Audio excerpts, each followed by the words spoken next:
वो बुढ़ापे में सांस टूट जाती, इसलिए डंडा लेके चल रहे सहारे के लिए। अरे नहीं मारेगी, मैं क्या करेगी फिर? मैं तेरी पूजा करूंगी मैया, मैं बात कहूँ, मैं तेरी पूजा करूंगी।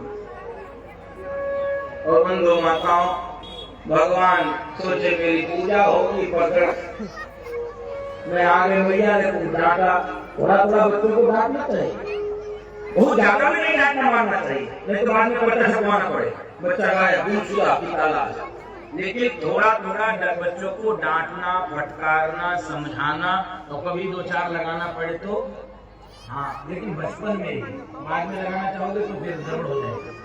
बचपन में ही 12 वर्ष तक थोड़ा बहुत आपको छूट है, उसके बाद तो आपको मारने नहीं देगा। यद्यपि वो बच्चे भाग्यशाली होते हैं बंधु माताओं, जिनको माता पिता की डांट मिलती है, उनकी मार मिलती है, वो बच्चे भाग्यशाली होते हैं। ये कोई सामान्य बच्चे नहीं होते जिनको कोई डांटने और मारने वाला होता है। तो मैया ने भगवान को पकड़ा और चूंकि ऊखल पे खड़े होके भगवान माखन उछाल रहे थे, तो मैया ने सोचा ऊखल भी कन्हैया के इस बदमाशी में साथी है, तो क्यों न कन्हैया को ऊखल में ही बांधा जाए। और भगवान को ऊखल में बांधने के लिए मैया प्रयत्न कर रही है। रस्सी से ऊखल में भगवान को बांधना चाह रही है। रस्सी छोटी पड़ जाती थी, 2 अंगुल की कमी पड़ जाती थी, फिर दूसरी रस्सी जोड़ती थी, फिर बांधना चाहती थी, फिर 2 अंगुल की कमी, तीसरी रस्सी पे रस्सी जोड़ती जा रही है और 2 अंगुल की कमी होती चली जा रही है। भगवान बंध नहीं रहे हैं ऊखल में। तो ये 2 अंगुल की कमी क्या है बंधु माताओं? 2 अंगुल की कमी, उसको समझ लीजिए क्या है। भक्त का पुरुषार्थ और भगवान की कृपा, ये दोनों जब मिलते हैं तब परिणाम आता है। भक्त पुरुषार्थ करे और भगवान की कृपा उसके ऊपर हो, यही 2 अंगुल होते हैं। और बंधु माताओं, अब भगवान को लगा कि अब बंध जाना चाहिए, मैया थक चुकी है। मैया ने ऊखल में भगवान को बांध दिया और यहां से भगवान का एक नया नामकरण हुआ।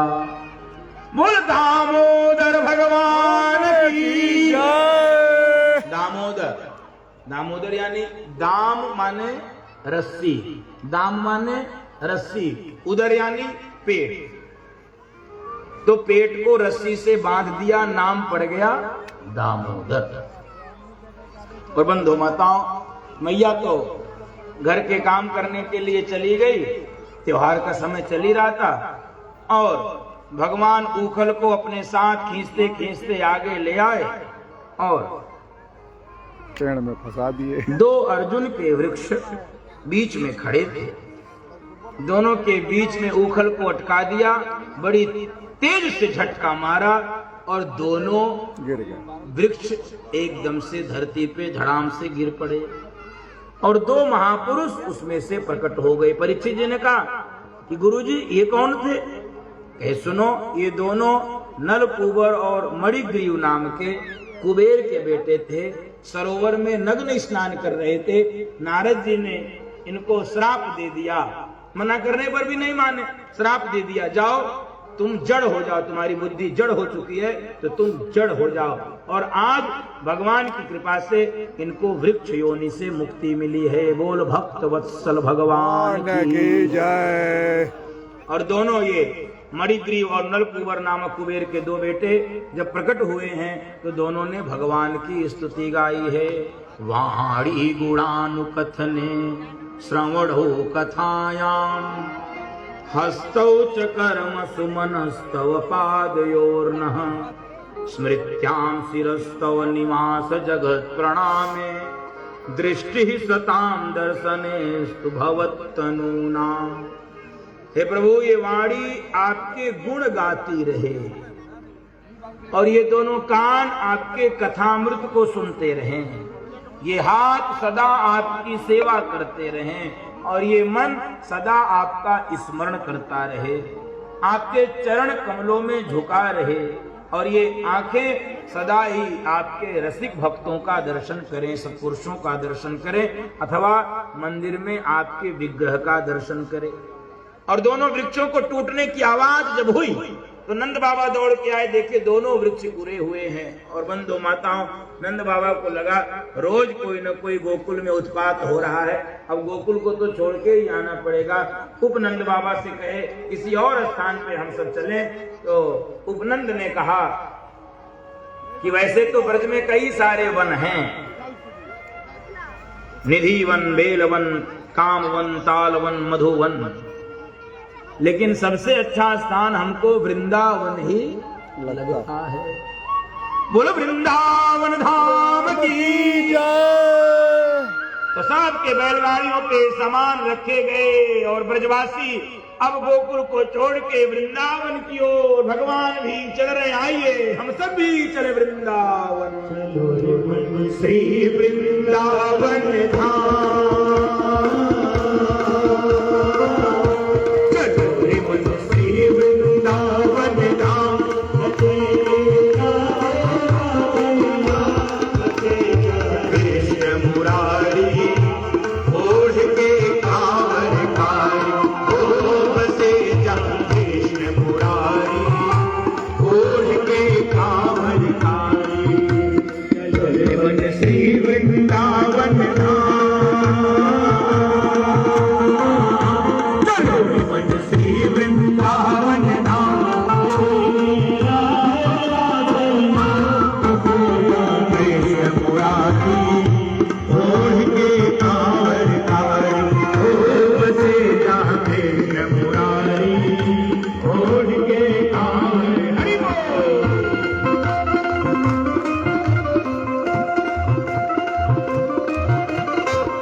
यमुना जी जाएंगे जाएंगे, परिक्रमा दे जीवन सफल बनाएंगे। रात होते हम श्री यमुना जी जाएंगे, परिक्रमा दे जीवन सफल बनाएंगे। सब मन के पूर्ण का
वृंदावन भगवान आ गए हैं। क्या दिव्य छटा है बंधु माताओं। वृंदावन सभी कालों में सुखकारी, सभी कालों में सर्वकाल सुखावह, सभी ऋतुओं में सुखकारी। वृंदावन में भी इतना आनंद होता है, इतना आनंद होता है। गोवर्धन का शिखर है, सुंदर सुंदर वृक्षावलियां हैं, हरी हरी कोमल कोमल घासें हैं वृंदावन में। यमुना का तट है। भगवान गदगद हो गए कि मेरी गौ माताओं को दिव्य दिव्य हरे हरे घास खाने को मिलेगा। भगवान वृंदावन की छटा को देखकर आनंदित हो गए। वृंदावन प्यारो वृंदावन, दिव्य है वृंदावन। वृंदानाम भक्त समूहा नाम वनम इति वृंदावनम। जहां पर भक्त रहते हैं, जहां पर कृष्ण भक्त किशोरी जी के भक्त रहते हैं, उस स्थान को वृंदावन कहते हैं।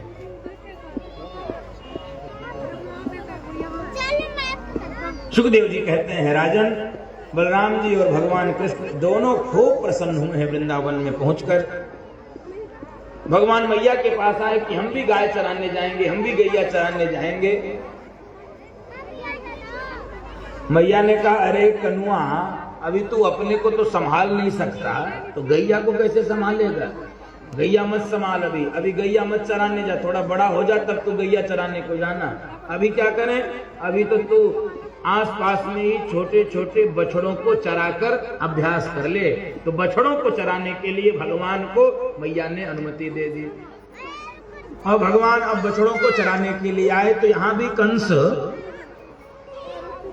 अनेक राक्षसों को भेजता रहता था, क्योंकि उसकी नींद गायब थी। जिस दिन आकाशवाणी हुई थी कि तुझे मारने वाला पैदा हो चुका है कहीं और, ब्रज में नित नवीन राक्षस भेजता रहता था कि जाके पकड़ो कौन है मेरा काल, अपने काल को पकड़ने के लिए। तो यहां पर एक राक्षस आया, वत्सासुर, बछड़े के रूप में आ गया वत्सासुर। भगवान ने इसको मुक्त किया है। वत्सासुर यानी आसक्ति, ममता, अभिमान, वही है वत्सासुर। भगवान ने मुक्त किया। इनका बहुत बड़ा सहयोग है इस। फिर आया बकासुर, बकी नाम पूतना, उसका भाई बकासुर। देखिए, तो बकासुर यानी दंभी, जिसके अंदर दम है। तो भगवान ने बकासुर को भी मुक्त किया। तो अब तीसरा राक्षस आया है अघासुर। ध्यान से सुनिए, ये अघ माने होता है पाप, अघ माने पाप। जी महाराज के द्वारा। और जब ममता, आसक्ति और अभिमान आ जाएगा तो व्यक्ति पाप के मुंह में चला ही जाता है, न चाहते हुए पाप के मुंह में चला जाता है। अघासुर एक अजगर का रूप बना के मुंह खोल के बैठा था कन्हैया को खाने के लिए। और ये बछड़े चढ़ाने के लिए सारे ब्रजवासी भगवान के साथ पहुंचे थे। गोवर्धन की तलहटी में ही वहां पर बछड़े चरा रहे थे बंधु। ये अघासुर आया तो अघासुर को देख के इन ब्रजवासियों ने कहा, अरे वाह, क्या सुंदर गुफा बनाया है संतों ने, लग रहा है संत यहाँ पर साधना करते रहे होंगे। और उसी गुफा में प्रवेश करना चाह रहे थे। और गुफा में एक एक करके सारे ब्रजवासी, सारे ग्वाले प्रवेश कर गए। भगवान ने यद्यपि आवाज दी, रुको रुको रुको, लेकिन भगवान की आवाज को इन लोगों ने नहीं सुना और अघासुर के मुख में प्रवेश कर गए। ये राक्षस था। तो भगवान को लगा कि मेरे भक्त इसी विश्वास से पाप के मुंह में चले जाते हैं, उनको पता है भगवान बचाने वाला है। यही है भक्तों का विश्वास। और उसी विश्वास के कारण भगवान को अब बचाने के लिए अघासुर के मुख में प्रवेश करना पड़ा। और जैसे ही भगवान प्रवेश किए, सोई अघासुर ने अपना मुख बंद कर दिया कि सारे ब्रजवासियों को भी खा जाएंगे और भगवान को भी खा जाएंगे। भगवान का ये संकल्प है ना, घोषणा है। अनन्यास चिंतयन्तो माम ये जनाः पर्युपासते तेषाम नित्याभियुक्तानाम योगक्षेमं वहाम्यहम्। जो अनन्य भाव से मेरा चिंतन करते हैं मैं उनके योगक्षेम का वहन करता हूं। तो ये ब्रजवासी तो भगवान को समर्पित हैं, ब्रजवासियों के प्राण धन हैं भगवान। तो भगवान इस कारण से ब्रजवासियों को बचाने के लिए अघासुर के मुख में गए और उसके श्वास रंध्रों को, नासिका रंध्रों को भगवान ने बंद कर दिया और इसकी सांस फूली। ये अघासुर मर गया, भगवान ब्रजवासियों को लेकर बाहर आ गए। बंधु भाइयों, हम लोग संसार में सब पर विश्वास करते हैं, सब पर। किस पे नहीं करते? भगवान। बाकी सब पे करते हैं। रोडवेज की बस पे बैठ जाते हैं अथवा किसी भी प्राइवेट बस पे बैठ जाते हैं और बड़े भरोसे से बैठ जाते हैं कि ड्राइवर हमको हमारे गंतव्य तक पहुंचा देगा। आप यदि जाना हो यहां से पटना तो बस पे बैठ गए, आपको ये भरोसा होता है ये पटना पहुंचा देगा, ड्राइवर पे भरोसा कर लेते हैं। नाई के यहां पहुंच गए केश ठीक करवाने के लिए, बाल कटवाने के लिए, नाई के हाथ में छुरा है, फिर भी आपको भरोसा है कि गर्दन नहीं खाए, और गर्दन के पास छुरा रहता है। दाढ़ी यदि बनवाई है तो छुरा कहां रहता है, यदि चला दे तो। लेकिन हमको नाई पे भरोसा है, भगवान पे भरोसा नहीं है। भगवान पे विश्वास नहीं, ब्रजवासियों को भगवान पर विश्वास। इस प्रसंग को समझिए। यद्यपि भगवान आपको बचाते हैं, आवाज देते हैं पाप के मुंह में मत जाओ। भगवान ने कहा रुको रुको रुको, लेकिन नहीं रुके, नहीं रुके। तो भगवान को ये पता है कि यदि पाप के मुंह में भी जाते हैं मेरे भक्त तो इस विश्वास से जाते हैं कि भगवान हमको बचाने वाले हैं। बोलो भक्तवत्सल भगवान की जय, राधा कृष्ण भगवान की जय। आपको ये विश्वास हो जाए, भगवान पे भरोसा हो जाए।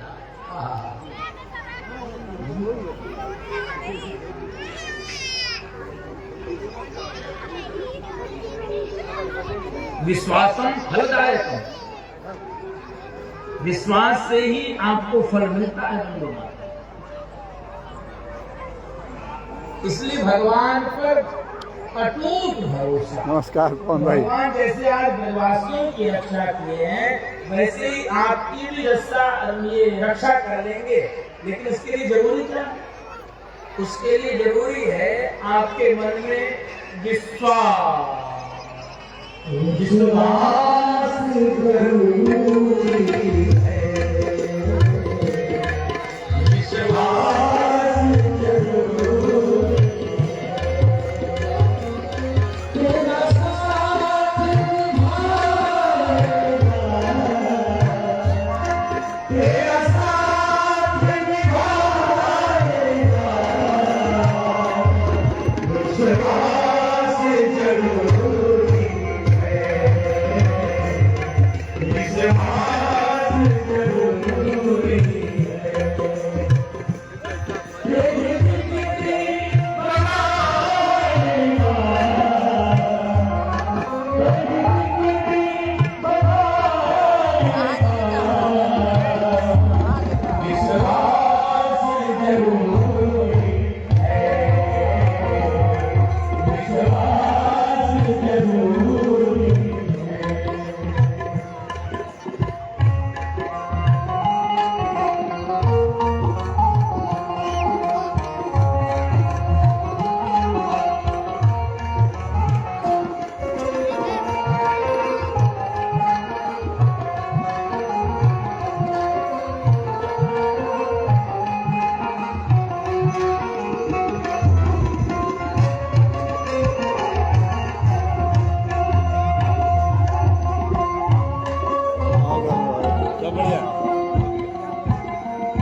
वो आई बारी ना, आई बारी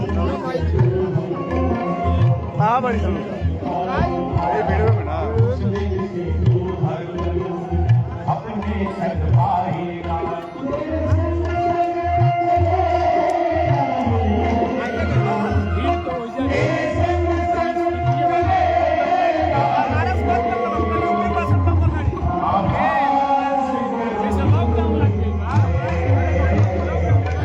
आभास जरूरी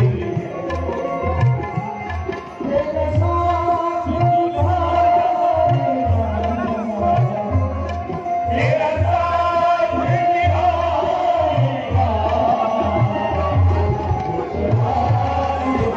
जरूरी है, विश्वास जरूरी है।